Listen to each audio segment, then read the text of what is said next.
दोस्तों ये कहानी एक ऐसे दूल्हे की है जिसने शक्तिवर्धक गोलियां खाकर यानी कि नशे की गोलियां खाकर अपनी पत्नी के साथ अपनी दुल्हन के साथ सुहागरात मनाई, जिसकी वजह से दुल्हन की मौत हो गई। नमस्कार दोस्तों, मेरा नाम है सुशील कुमार और आप देख रहे हैं कहानी जनता की। दरअसल ये मामला है उत्तर प्रदेश के हमीरपुर ज़िले का। हमीरपुर ज़िले में एक सगुन ओमरे नाम की लड़की रहती थी, जिसकी उम्र तकरीबन 34 से 35 साल थी, जिसने नर्सिंग का एक कोर्स भी किया हुआ था। उसके घर में उसका भाई और उसकी भाभी और बच्चे थे।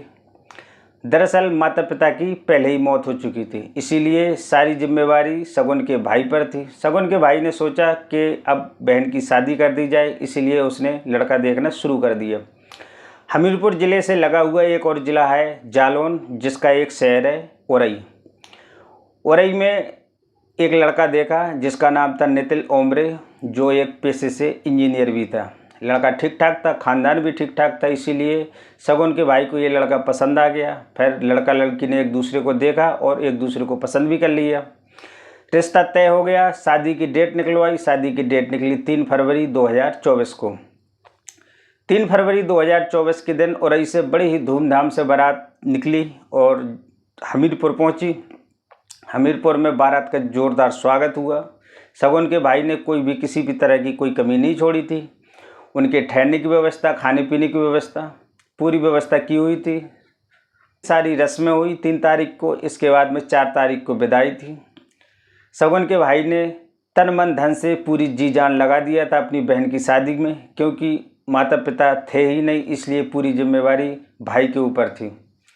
आखिरकार वो समय आ गया जब अपनी बहन को विदा करना था। बड़े ही भारी मन से सगुन के भाई ने अपनी बहन को विदा किया।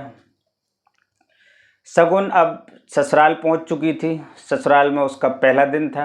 इधर सगुन के भाई का भी बोझ कम हो गया था।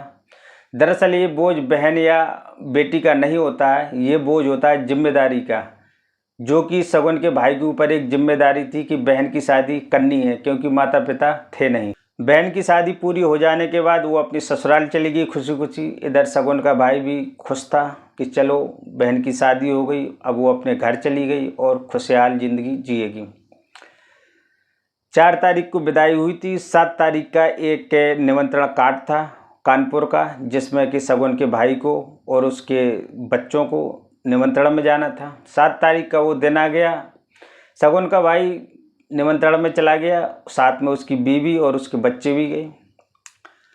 7 तारीख की सुबह 10-11 बजे की बात है, जब सगुन के पति ने अपने साले को यानी कि सगुन के भाई को फ़ोन किया और कहा कि तुमने मेरी किस तरह की लड़की से शादी कर दी, जो कि बीमार है और जिस दिन से आई है वो उसी दिन से बीमार है और ड्रामे कर रही है। इतना सुन के सगुन के भाई ने कहा कि भाई शादी हुई है अभी अभी, शादी में हर किसी को थकावट होती है, आराम नहीं मिल पाता, इसीलिए उसका इलाज करवा दो, थोड़ी बहुत दिक्कत होगी, सही हो जाएगी। इतना सुन के सगुन का पति गुस्सा हो गया और वो कहने लग गया कि एक तो तुमने मेरी शादी बीमार लड़की के साथ करवा दी, ऊपर से मैं इलाज भी करवाऊं, मैं इलाज बिल्कुल नहीं कराऊंगा, तुम अपनी बहन को ले जाओ और इलाज कराओ। तो सगुन के भाई ने रिक्वेस्ट की कि भाई अभी मैं बाहर हूँ, कानपुर में हूँ, मैं आके देख लूँगा, फ़िलहाल अभी तो उसका इलाज कराओ। तो इस पर सगुन का पति भड़क गया और कहता है कि अगर मैं इलाज कराऊँगा तो तुमको पैसे भेजने पड़ेंगे 10 लाख रुपए। अगर तुम 10 लाख रुपए भेजते हो तो मैं तुम्हारी बहन का इलाज करा दूँगा। इतना सुन के सगुन के भाई को कुछ डाउट हुआ। उसने शादी बीच में ही छोड़ी और सीधे औरई आ गया। औरई में जब आकर उसने अपनी बहन को देखा तो वो शॉक्ड रह गया। वो बहुत ही ज़्यादा परेशान हो गया, क्योंकि उसकी बहन चलना तो दूर खड़े नहीं हो पा रही थी। उसने 2 दिन से कुछ खाया पिया भी नहीं था और वो लगातार उल्टियाँ कर रही थी। जब उसकी इस तरह की हालत देखी भाई ने तो उसको वहाँ से लेके सीधा कानपुर गया। कानपुर में एक हॉस्पिटल में उसको एडमिट कराया।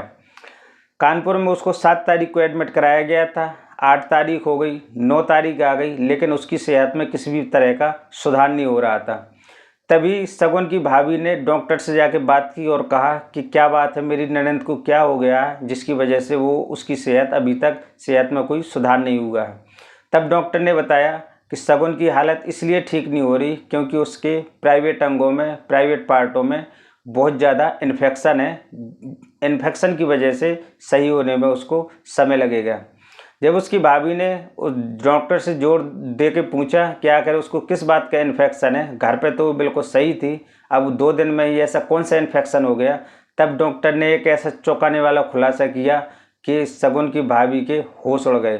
डॉक्टर ने बताया कि उसके साथ जो प्राइवेट पार्टों में जो उसके इन्फेक्शन है वो इस वजह से हुआ है, हमको ऐसा लगता है कि उसके साथ सामूहिक बलात्कार हुआ है, इतनी बर्बरता हुई है जिसकी वजह से उसके प्राइवेट अंगों में बहुत ज़्यादा चोट है और इन्फेक्शन है। इतनी बात जब भाभी ने सुनी तो वो पूरी तरह से डर गई। उसने आके शगुन से बात की और पूछा कि तुम्हारे साथ क्या हुआ है और ये सब किसने किया है। तब शगुन ने रोते हुए बताया कि ये सारा काम मेरे पति ने किया है, वो एक पति नहीं, वो एक इंसान नहीं, वो एक हैवान है। उसने मेरे साथ जानवरों जैसा सलूक किया, उसने मेरे साथ नेचुरली और अननेचुरली दोनों तरीके से मेरे साथ संबंध बनाए। मैंने उसको बहुत मना किया, जब मैंने उसको मना किया तो उसने मेरे साथ मारपीट भी की। मैं क्या करती, मैं डर गई थी, उस डर की वजह से मैं चुपचाप पड़ी रही और उसने मेरे साथ पूरी रात सारी रात उसने मेरे साथ क्रूरता जो की है, जो उसने हैवानियत दिखाई है, जिसकी वजह से मेरी ये दशा हुई है। एक दिन निकल जाने के बाद में मैंने सोचा कि शायद वो अब वो मान जाएगा, मेरी हालत पे तरस खाएगा, लेकिन वो पूरा हैवान था, उसने मेरे ऊपर तरस नहीं खाया।